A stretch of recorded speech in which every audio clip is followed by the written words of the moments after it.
तो पहले क्या कर देख, इस मास पे कौन फोर्स लगाएगा, एक तो ये वाला मास लगाएगा, एक ये वाला मास लगाएगा। तो चेक करके ये वाला मास कितना फोर्स लगाएगा, देख कितना लगाएगा, जी इंटू पहला मास इंटू दूसरा मास, और डिस्टेंस कितनी है ए, तो नीचे आ जाएगा ए का स्क्वायर। और ये फोर्स कहां लगाएगा, उधर की तरफ, ये फोर्स का लगाएगा उधर की तरफ, है ना। याद है कि इस मास पे फोर्स निकालना है, और कौन लगा रहा है ये, तो जो लगा रहा है एरो उसकी तरफ लगा दे। तो एक फोर्स तेरा उधर की तरफ आएगा, कितना आ जाएगा देख, जी एम स्क्वायर अपॉन ए स्क्वायर। और ध्यान से देख, एक मास यहां पे है और ये मास भी कहां फोर्स लगाएगा, उधर। तो एक फोर्स आएगा आपका उधर की तरफ, कितना आएगा, जी एम स्क्वायर अपॉन ए स्क्वायर। और ध्यान से देखो तो ये इक्विलेटरल ट्राइंगल है, तो ये एंगल कितना है, 60 डिग्री। तो देख अपने पास एक फोर्स है F1, एक फोर्स है F2, और उनके बीच में एंगल कितना है, 60 डिग्री। तो इनका रिजल्टेंट फोर्स कितना आएगा, root of F1 square plus F2 square plus 2F1 F2 cos 60।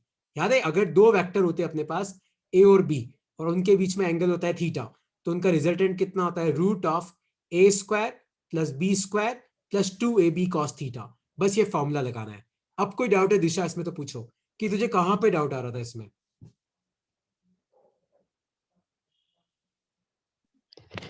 Sir हाँ पूछो।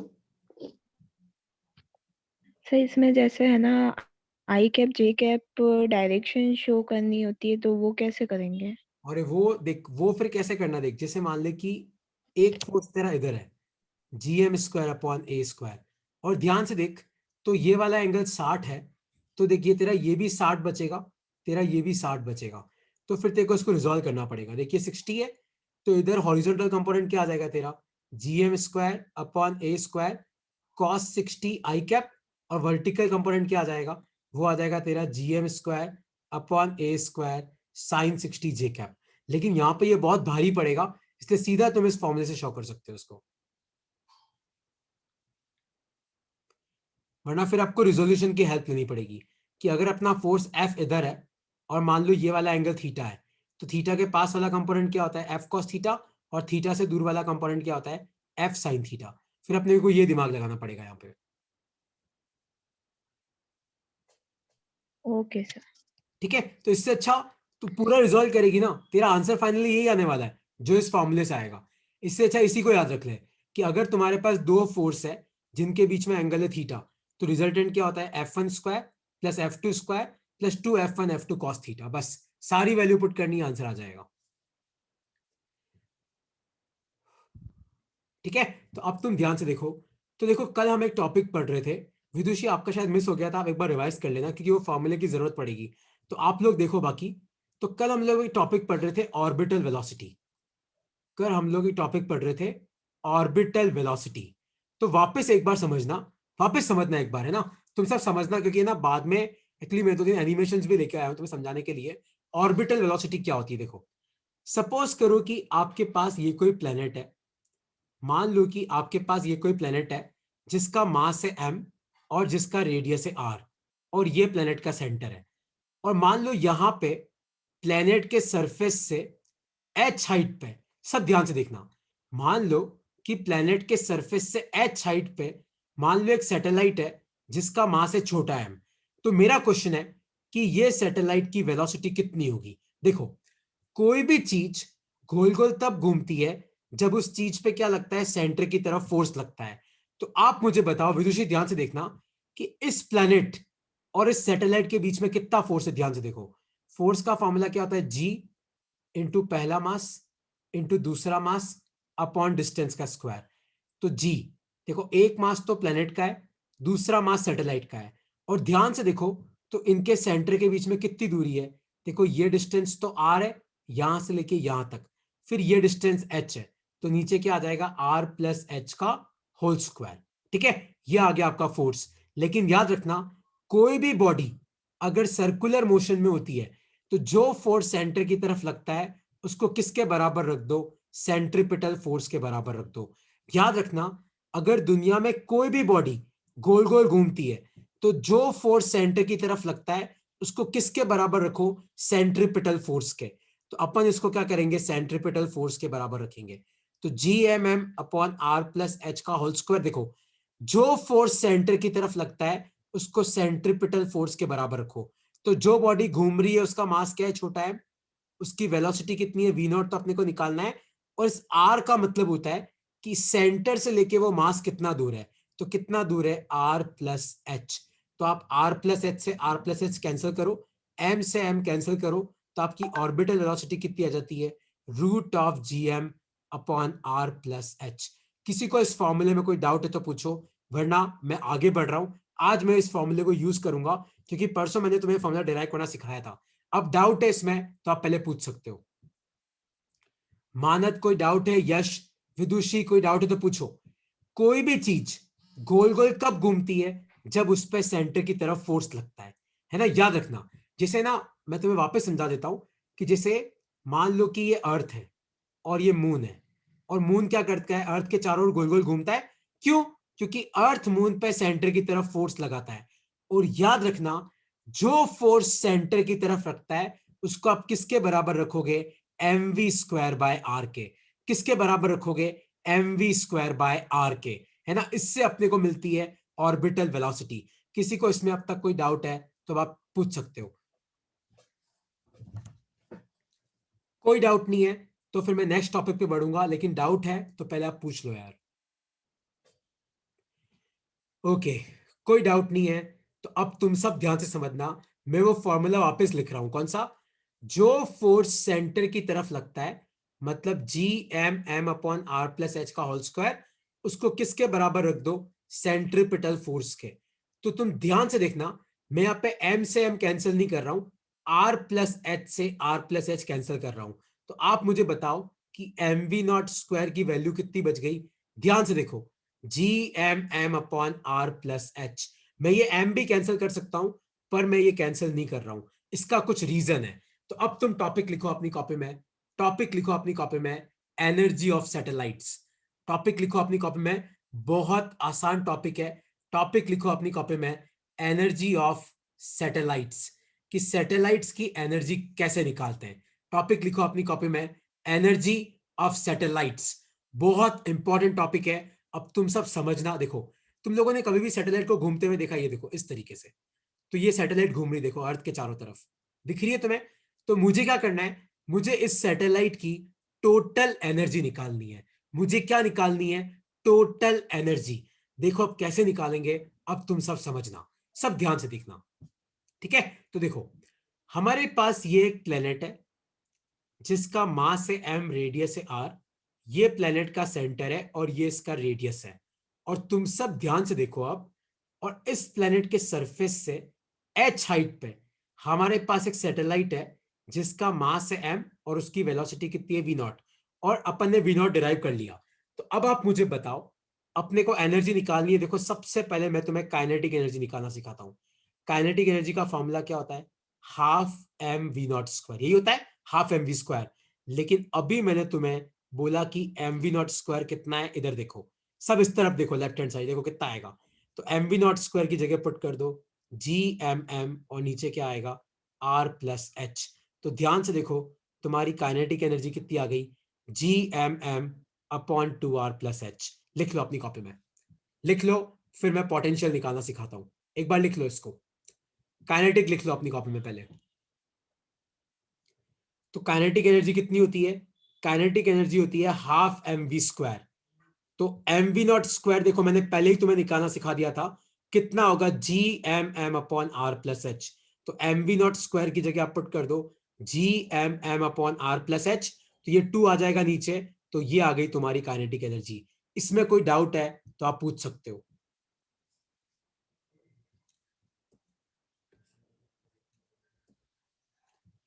कोई डाउट है चारू, कोई डाउट है तो पूछो कि सर आप यहाँ पे, क्योंकि ये आएगा, मुझे पता है ये आएगा, इसलिए मैं बोल रहा हूँ कोई डाउट है तो अभी पूछो, और फिर मैं तुम्हें पोटेंशियल एनर्जी निकालना सिखाता हूँ।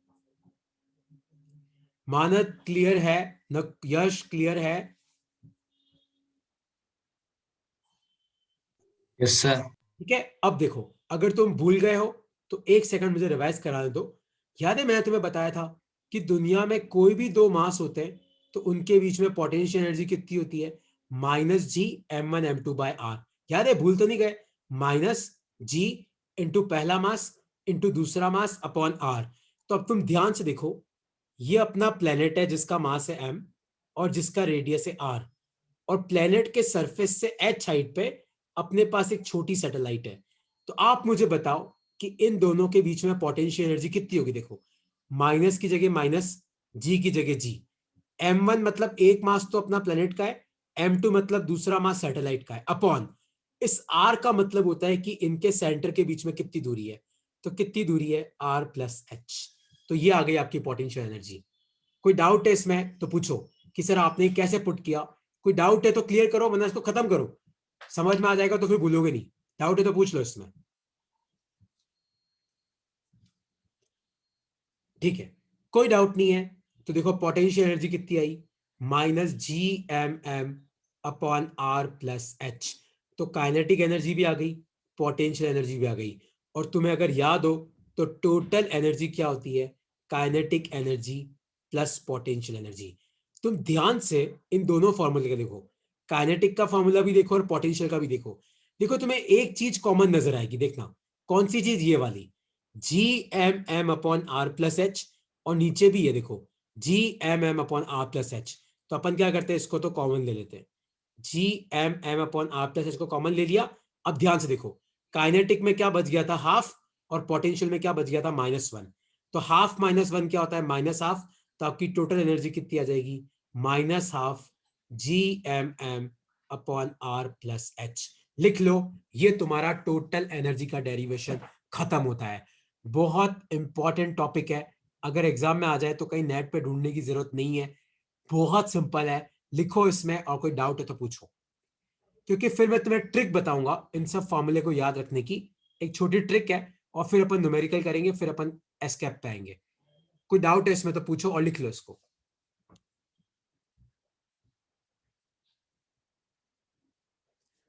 दिशा कोई डाउट है, विदुषी, चारू कोई डाउट है तो पूछो कि सर आपने काइनेटिक कैसे लिखा, नहीं समझ में आया, पोटेंशियल कैसे लिखा, नहीं समझ में आया। अरे तुम पूछ सकते हो, कोई दिक्कत नहीं है। क्लियर है सर। चारू क्लियर है। यस सर, क्लियर है। देखो, ये काइनेटिक एनर्जी, ये पोटेंशियल एनर्जी, और ये टोटल एनर्जी। मानद भाई क्लियर है कि नहीं क्लियर है। टोटल होता है काइनेटिक प्लस पोटेंशियल। तो मैंने देखा कि यार ये वाली टर्म दोनों में रिपीट हो रही है, तो मैंने इसको कॉमन करके आगे अलग निकाल लिया, तो ये आ गया तुम्हारा टोटल एनर्जी। ठीक है,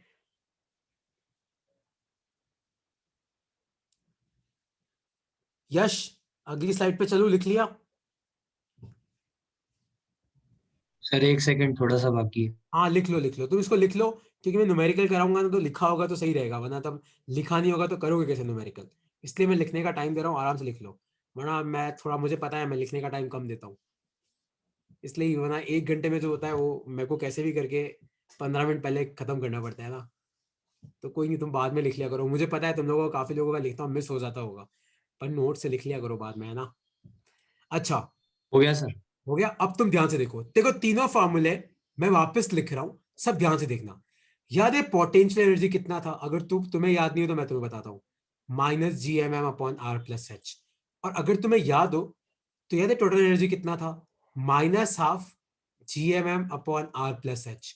और याद है काइनेटिक एनर्जी कितना था, वो था GMM upon 2R plus H. तीनों फॉर्मूले ये थे। अब तुम ध्यान से देखना, इन तीनों में देखो एक बहुत बड़ी रिलेशन है, ध्यान से देखो। तो टोटल एनर्जी और काइनेटिक एनर्जी में खाली माइनस का ही डिफरेंस है। ध्यान से देखो, टोटल एनर्जी में तुम्हारा -half GMM upon R plus H है, काइनेटिक में GMM upon 2R plus H है। तो याद रखो, अपन टोटल एनर्जी को क्या लिख सकते हैं, नेगेटिव ऑफ काइनेटिक एनर्जी। लिख सकते हैं कि नहीं लिख सकते, देखो अगर काइनेटिक के आगे में माइनस लगा दूंगा ना तो वो टोटल बन जाएगी, चेक करो, लिख सकते हैं। और एक और चीज ध्यान से देखना, टोटल एनर्जी को अपन ये भी लिख सकते हैं, पोटेंशियल एनर्जी डिवाइडेड बाय 2। ध्यान से देखो, तो आपकी पोटेंशियल एनर्जी है -GMM upon R plus H, और टोटल कितनी है ध्यान से देखो, टोटल कितनी है ध्यान से देखो, पोटेंशियल को 2 से डिवाइड कर दो, आपको टोटल मिल जाएगी, ये देखो ध्यान से देखो, potential -GMM upon R plus H, total कितनी है -GMM अपॉन, और 2 से डिवाइड कर दिया। तो ध्यान देना, अगर आपके पास इन तीनों में से कोई एक भी है तो बाकी दोनों आप निकाल सकते हो। तो total energy is negative of kinetic energy, और टोटल एनर्जी क्या होता है, पोटेंशियल एनर्जी डिवाइडेड बाय 2। ये दोनों फॉर्मूले बहुत काम के हैं, कोई डाउट है इसमें तो आप पूछ सकते हो, क्योंकि इनसे सीधा क्या होगा, इनसे सीधा तुम्हें आंसर मिल जाएगा।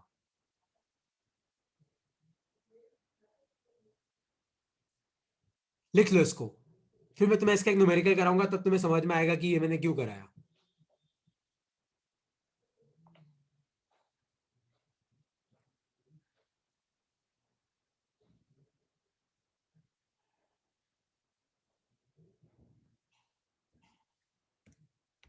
ठीक है, लिख लिया। तो देखो, total energy is negative of kinetic energy, मतलब काइनेटिक एनर्जी के आगे माइनस लगा दो, टोटल आ जाती है। और total energy is potential energy divided by 2।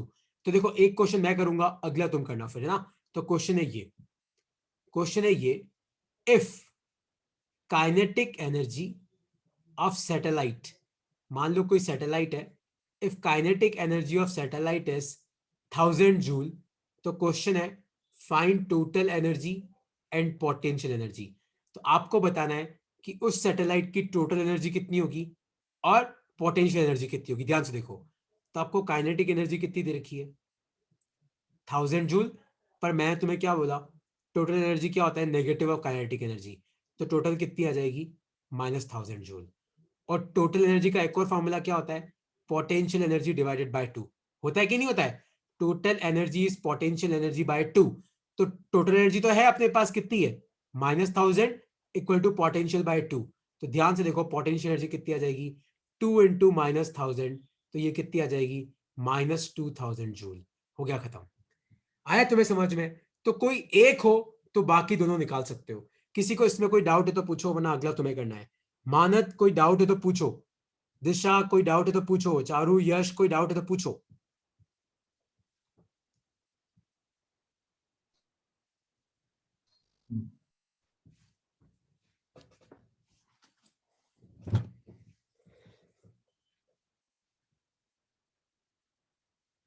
Okay, मानद क्लियर है कि नहीं, क्लियर है कि डाउट है तो पूछ। देखो, तुम नहीं पूछोगे फंस जाओगे तुम लोग। सर एक और करा दो ना ऐसे। नहीं, एक तो मैं करा ही रहा हूं, मैं तो एक करा ही रहा हूं, इसमें कोई डाउट है तो पूछो। ठीक है, तो एक क्वेश्चन तुम सॉल्व करो। तो क्वेश्चन है ये कि if potential energy is -500 joule, तो मेरा क्वेश्चन है find total energy and kinetic energy. Try करो, माना इस क्वेश्चन का आंसर कर जल्दी। If potential energy is -500 joule, find total energy and kinetic energy, जल्दी।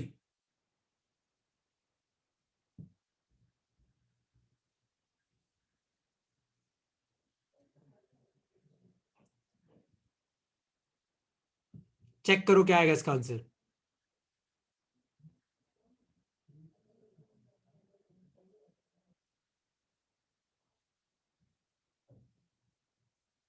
देखो, पोटेंशियल दे रखी है, आपको टोटल और काइनेटिक निकालनी है, तो भूलना मत ये फॉर्मूला।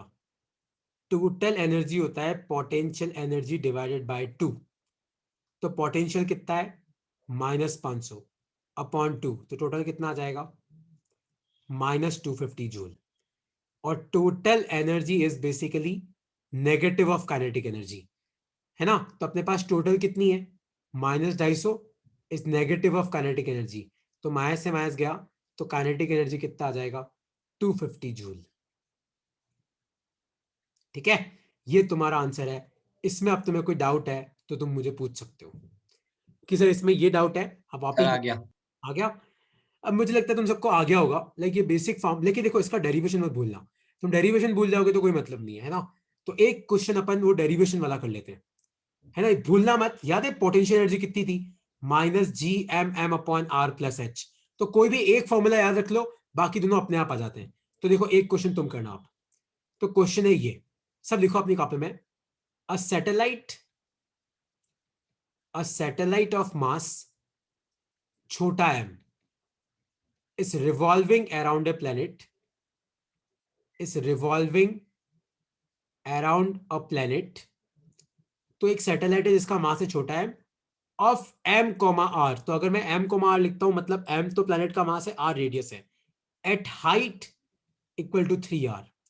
तो आपकी जो सैटेलाइट है वो कितनी हाइट पे रोटेट कर रही है? 3r पे। तो मेरा क्वेश्चन है find potential energy, kinetic energy, total energy और चौथा है ऑर्बिटल वेलोसिटी। तो आपको चारों चीजें निकालनी है। देखो कैसे निकालते हैं, सब समझना। देखो हाइट 3r है, a satellite of mass m is revolving around a planet of mass m radius r at h equal to 3r। तो सबसे पहले अपन पोटेंशियल निकालते हैं। याद है पोटेंशियल का क्या फॉर्मूला था? Minus G M M upon R plus H. तो आ जाएगा ये, तो देखो आसानी से आ गया, माइनस जी एम एम और एच कितना है 3r, r प्लस 3r कितना होता है 4r। ये आ गया तुम्हारा पोटेंशियल, खत्म। और ये टोटल कितना था? टोटल था पोटेंशियल एनर्जी डिवाइडेड बाय 2। तो पोटेंशियल में पहले ही जो 4 है और 2 से मल्टीप्लाई होगा तो कितना हो जाएगा? Minus G M M upon 8r। और काइनेटिक एनर्जी क्या होता है? Negative of total energy. तो माइनस माइनस गया तो काइनेटिक कितना बचा? G M M upon 8r। और आपका ऑर्बिटल वेलोसिटी का फॉर्मूला अगर तुम्हें ही नहीं याद हो तो मैं तुम्हें बता दूं, root G M upon R plus H. तो ये कितना बचेगा? रूट जी एम, एच कितना है 3r, r प्लस 3r नीचे कितना आ जाएगा 4r। तो ये आ गई तुम्हारी ऑर्बिटल वेलोसिटी। तो इस तरीके से आपको ये क्वेश्चन सॉल्व करने होते हैं सैटेलाइट्स के। किसी को सैटेलाइट वाले क्वेश्चन में कोई डाउट है तो आप पूछ सकते हो।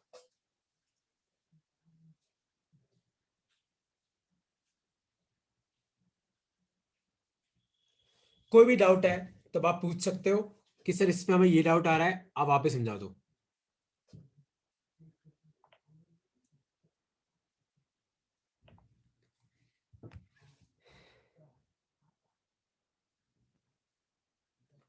विदुषी कोई डाउट है? चारू, यश, कोई डाउट है तो पूछ लो कि सर ये आपने क्या किया। देखो मैंने क्या बोला, कोई एक फॉर्मूला याद रखना, बाकी दोनों अपने आप आ जाते हैं।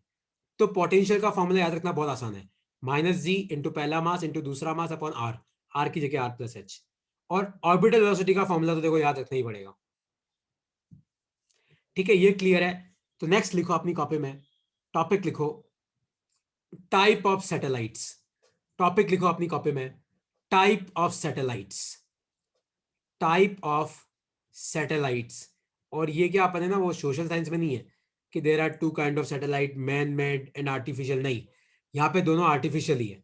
तो तुम सबको यहाँ पे नीचे एक वीडियो दिख रहा है, तुम सब ध्यान से देखो, यहाँ पे सबको एक वीडियो दिख रहा है। देखो एक सैटेलाइट जो है वो देखो इक्वेटर के अराउंड घूम रही है, देखो ये वाली सैटेलाइट। और एक सैटेलाइट देखो वो पोल के अराउंड घूम रही है।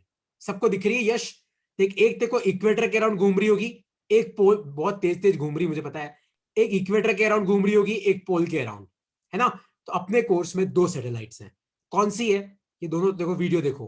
तो ये कौन सी सैटेलाइट है आप ध्यान से देखना। तो अपनी कॉपी में इस तरीके से एक विभाजन बना दो। तो एक तरफ लिखो आप पोलार सैटेलाइट्स, एक तरफ लिखो पोलार सैटेलाइट्स, और एक तरफ आप लिखो जियो स्टेशनरी सैटेलाइट। एक तरफ आप लिखो जियो स्टेशनरी सैटेलाइट। तो सबसे पहले पोलार सैटेलाइट और जियो स्टेशनरी की बात करते। देखो मान लो कि ये कोई प्लेनेट है, इसका नॉर्थ पोल साउथ पोल, और मान लो कि कोई सैटेलाइट पोल के अराउंड घूमती है। तो ये कहां घूमती है? अराउंड पोल्स, तो वो होती है पोलार सैटेलाइट। और मान लो कि ये कोई प्लेनेट है और मान लो कि कोई सैटेलाइट ऐसे घूम रही है इक्वेटर के आसपास, तो वो कौन सी होती है? इक्वेटर के आसपास वाली होती है तुम्हारी जियो स्टेशनरी, पोल के आसपास वाली होती है तुम्हारी पोलार सैटेलाइट। तो एक डिफरेंस तो ये आ गया, पहला डिफरेंस। अब दूसरा डिफरेंस ध्यान से देखना। तो जो पोलार सैटेलाइट होती है ना, उसकी हाइट ज्यादा नहीं होती है, इसकी हाइट आपकी 100 किलोमीटर के आसपास होती है। लेकिन जो जियो स्टेशनरी सैटेलाइट होती है ना, इसकी जो हाइट होती है वो होती है करीबन 30,000 किलोमीटर के आसपास। तो है ना, तुम लोगों को याद है एक पोखरान मूवी आई थी बीच में, याद है सबको? उसमें एक वो जॉन इब्राहिम था और वो लाइक समथिंग वो डिस्कस करता था कि लैक्रॉस सैटेलाइट घूमती रहती है। तो वो जो लैक्रॉस सैटेलाइट है ना, वो पोलार है। क्योंकि पोलार क्या होती है, तुम्हें आंखों से दिख जाएगी, दिखेगी ना, आप खुद सोचो, आप जमीन के इतना पास है, आपको आराम से आंखों से दिखेगी। तो वो जो लैक्रॉस सैटेलाइट थी वो कौन सी थी? पोलार।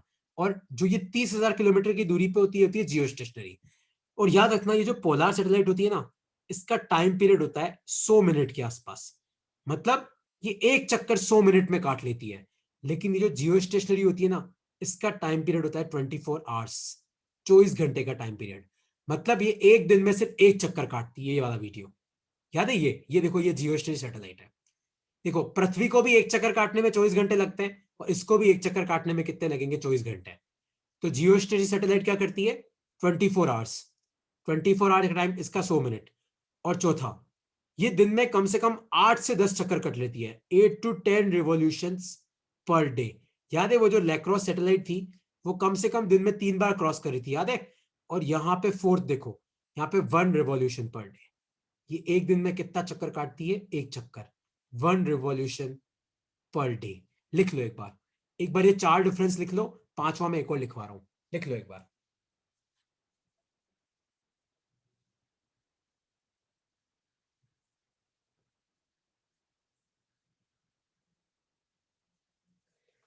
लिख लो, और अब तक कोई डाउट है तो आप पूछ सकते हो मुझे।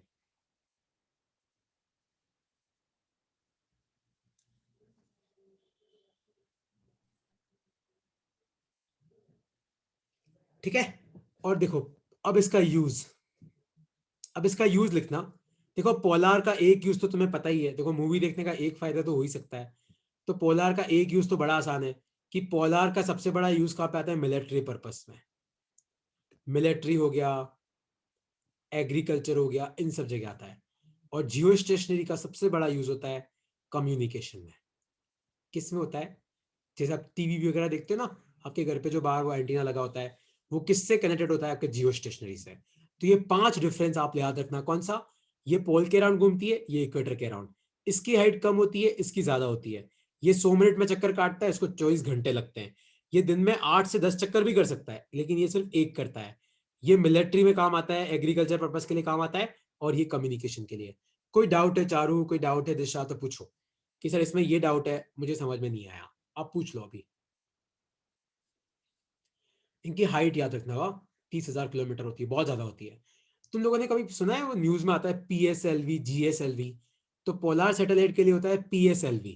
देखो, PSLV का फुल फॉर्म क्या होता है? Polar satellite launch vehicle. और जी इसके लिए होता है GSLV, जियो स्टेशनरी सैटेलाइट लॉन्च व्हीकल।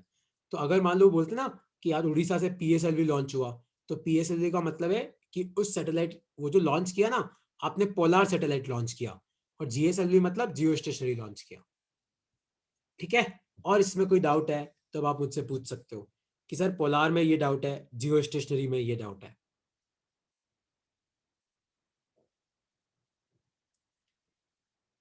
अरे मानद नहीं रहे, मिशन मंगल में तो कुछ और था। क्योंकि अब ये जो सैटेलाइट है ये अब पृथ्वी की खुद की होती है, और मिशन मंगल में तो क्या होता है कि आपको किसी और प्लेनेट पे, वो तो मूवी पूरी, उस मूवी में पूरा कंसेप्ट का प्रॉब्लम लोचा था। वो मूवी पूरी लोचे वाली मूवी थी। उसमें क्या वो पकौड़िया वकौड़िया तल के क्या कर रहे थे, ऐसा थोड़ी होता है रे। वो पकौड़िया वकौड़िया थोड़ी तलते हैं वहां बैठ के। पकौड़िया तल के कहीं नहीं जा सकते, सिर्फ फतेह सागर जा सकते हैं, मंगल पे नहीं जा सकते, है ना? तो अब तुम सुनो। अच्छा, ये डिफरेंस क्लियर होगा, इसके साथ तुम्हारा सैटेलाइट का टॉपिक खत्म होता है। ठीक है, अब आज का लास्ट टॉपिक है, मैं देखता हूँ हो पाता है कि नहीं हो पाता, हो जाएगा वैसे। तो टॉपिक लिखो अपनी कॉपी में, एस्केप वेलोसिटी। टॉपिक लिखो अपनी कॉपी में, एस्केप वेलोसिटी। टॉपिक लिखो अपनी कॉपी में, एस्केप वेलोसिटी। और सबसे पहले डेफिनेशन लिख लो एस्केप वेलोसिटी। देखो, escape velocity is the minimum velocity with which an object is to be launched so that it escapes to infinity। तो ये तो हो गई अंग्रेजी की बात। अब हिंदी में समझाता हूं। देखो, अगर मान लो कि तुम अर्थ से कोई ऑब्जेक्ट धीरे से फेंको तो वापस आके अर्थ पे गिर जाता है, और तेज फेंको तो फिर भी अर्थ पे आके गिर जाएगा, और तेज फेंको तो फिर भी अर्थ पे आके गिर जाएगा। लेकिन अगर तुमने ज्यादा ही तेज फेंका तो वो क्या करता है? अर्थ के चारों ओर चक्कर लगाता है। लेकिन तुमने बहुत तेज फेंका तो वो क्या करता है? हमेशा से पृथ्वी को छोड़ के लिए हमेशा के लिए चला जाता है। तो मैं किस वेलोसिटी से फेंकूं कि वो हमेशा के लिए छोड़ के चला जाए, उसको बोलते हैं एस्केप वेलोसिटी। मतलब मैंने क्या कराया? उसको एस्केप करा दिया। तो escape velocity is the minimum velocity with which an object is to be launched so that it escapes to infinity। infinity मतलब हमेशा के लिए चला जाए, वापस लौट के कभी ना आए, है ना? तो अब इसका डेरिवेशन हम कर लेते हैं। एक लाइन का डेरिवेशन है, ज्यादा लंबा नहीं है, आज हो जाएगा। पहले इस डेफिनेशन को लिख लो अपनी कॉपी में कि डिफाइन एस्केप वेलोसिटी। और याद रखना अर्थ के लिए एस्केप वेलोसिटी होती है 11.2 किलोमीटर पर सेकेंड। इस फिगर को याद रखना।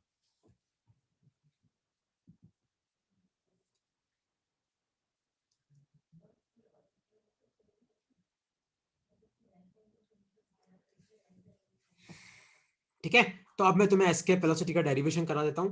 बहुत छोटा डेरिवेशन है, अब तुम समझना। 1 minute.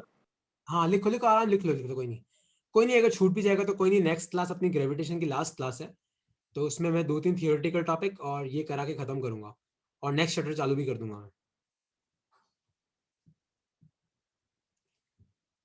ठीक है, लिख लिया? ओके, देखो अब तुम ध्यान से सुनो। तो एस्केप वेलोसिटी का डेरिवेशन कैसे करते हैं, सर समझना बहुत आसान है। सपोज करो कि ये कोई प्लेनेट है। एक तो मेरा प्लेनेट कभी गोल नहीं बनता यार। मान लो कि ये कोई प्लेनेट है और इसका मास है m, रेडियस है r। ये प्लेनेट का सेंटर है। और मान लो कि यहां पे वो ऑब्जेक्ट है जिसको मुझे इंफिनिटी पे भेजना है। क्या करना है? इंफिनिटी पे भेजना है। मान लो इसका मास है m, और मान लो मैं इसको लॉन्च करता हूं एस्केप वेलोसिटी से, और ये आपकी इनिशियल कंडीशन है। अब क्या होगा? ये जाएगा जाएगा जाएगा जाएगा। मान लो बेचारा अर्थ को छोड़ के चला गया और कहां पहुंच गया? इंफिनिटी पे। और मान लो कि ये इसकी फाइनल पोजीशन है। ठीक है, और ये प्लेनेट का सेंटर है। तो अपन क्या लगाएंगे? Conservation of energy principle. याद है conservation of energy? K initial plus U initial equal to K final plus U final. भूल तो नहीं गए कि जितनी एनर्जी पहले थी बाद में भी उतनी होगी, क्योंकि अगर आपने इस पार्टिकल को लॉन्च किया तो रास्ते में तो कोई इसको एनर्जी दे नहीं रहा। तो initial kinetic energy plus initial potential energy equal to initial final kinetic energy plus final potential energy. अब देखो अपन सारी वैल्यू पुट करेंगे, बहुत आसान है, देखो एक एक समझना। सबसे पहले के आए, तो आपने जब मास को लॉन्च किया तो किस वेलोसिटी से लॉन्च किया? वी से। तो काइनेटिक एनर्जी कितनी हो जाएगी? Half M V square. ठीक है, ये हो गया पहला। अब पोटेंशियल की बात करते हैं। तो देखो इनिशियल केस में आपका मास यहां पे था, तो सेंटर से कितना दूर था? आर। तो पोटेंशियल एनर्जी क्या होती है? माइनस जी इंटू पहला मास इंटू दूसरा मास अपॉन क्या आ जाएगा? आर। क्योंकि जब आपने मास को लॉन्च किया तब तो वो प्लेनेट के सरफेस पे ही था, तो जब सरफेस पे था तो दोनों के सेंटर के बीच में कितनी डिस्टेंस है? आर। क्योंकि यहां पे प्लेनेट का सेंटर है, यहां पे मास का सेंटर है। अब अपन लिखते हैं फाइनल काइनेटिक एनर्जी। देखो मुझे तो सिर्फ इस मास को इंफिनिटी पे भेजना था, अरे वहां जाके ये रुक भी जाए मुझे क्या फर्क पड़ता है? तो फाइनल काइनेटिक एनर्जी ले लो 0, और फाइनल पोटेंशियल एनर्जी भी कितनी होगी? 0। क्योंकि जब वो इंफिनिटी पे है तो पोटेंशियल एनर्जी क्या आ जाएगी? माइनस जी इंटू पहला मास इंटू दूसरा मास अपॉन इंफिनिटी। और 1 अपॉन इंफिनिटी क्या होता है? 1 अपॉन इंफिनिटी होता है 0। तो यू फाइनल भी कितना हो जाएगा? 0। तो ध्यान से देखो वो दोनों तो 0 है, इसको उधर लेके जाओ तो हाफ एम वी स्क्वायर, उसको उधर लेके जाओगे तो नेगेटिव का क्या हो जाएगा? Positive G M M upon R. तो आपका एम से एम गया, 2 को ऊपर लेके जाओ तो आपकी एस्केप वेलोसिटी कितनी आ जाएगी? √2 जी एम अपॉन आर। अब कोई डाउट है इसमें तो आप मुझसे पूछ सकते हो। अपन ने क्या लगाया? Using conservation of energy principal. हमने ये टॉपिक कैसे सॉल्व किया? कंजर्वेशन ऑफ एनर्जी लगाई। क्योंकि जब मैंने मास को लॉन्च किया उसके बाद रास्ते में तो कोई इसको एनर्जी मिल भी नहीं रही और कहीं जा भी नहीं रही, तो जितनी एनर्जी पहले थी उतनी एनर्जी बाद में होगी। और यू फाइनल का फॉर्मूला अगर तुम्हें डाउट है तो ऐसे लिख लो ताकि बाद में रिवाइज करने में आसानी होगी कि उसको अपन ने 0 क्यों लिया, क्योंकि 1 अपॉन इंफिनिटी 0 होता है। लिख लो इसको, और आपको कोई डाउट है तो पूछो।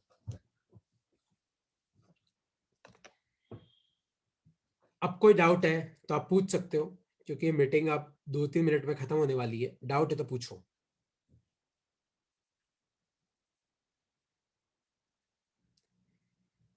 ठीक है, परसों वाली क्लास में मैं तुम्हें एस्केप के क्वेश्चन करा दूंगा। एस्केप वेलोसिटी के वेटलेसनेस एक टॉपिक है वो पढ़ा दूंगा, और एक आध छोटा टॉपिक मिसिंग है जो रह गया है अपना, वो करा दूंगा। ठीक है, फिर अपना ये चैप्टर खत्म हो जाएगा।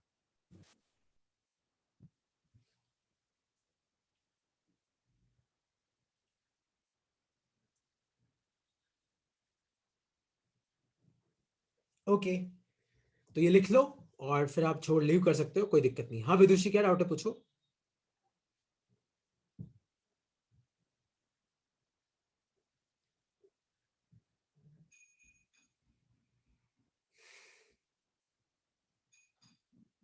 ओके, ठीक है। तो ये लिख लेना, ये नोट्स में तुम्हें भेज दूंगा, इसकी शीट भी मैं तुम्हें भेज दूंगा। आप परसों में शीट नहीं भेजी थी शायद, आज मैं तुम्हें दोनों की भेज दूंगा, वेलो ऑर्बिटल एस्केप की, ठीक है। चलो ओके यार, बाय बाय, टाटा।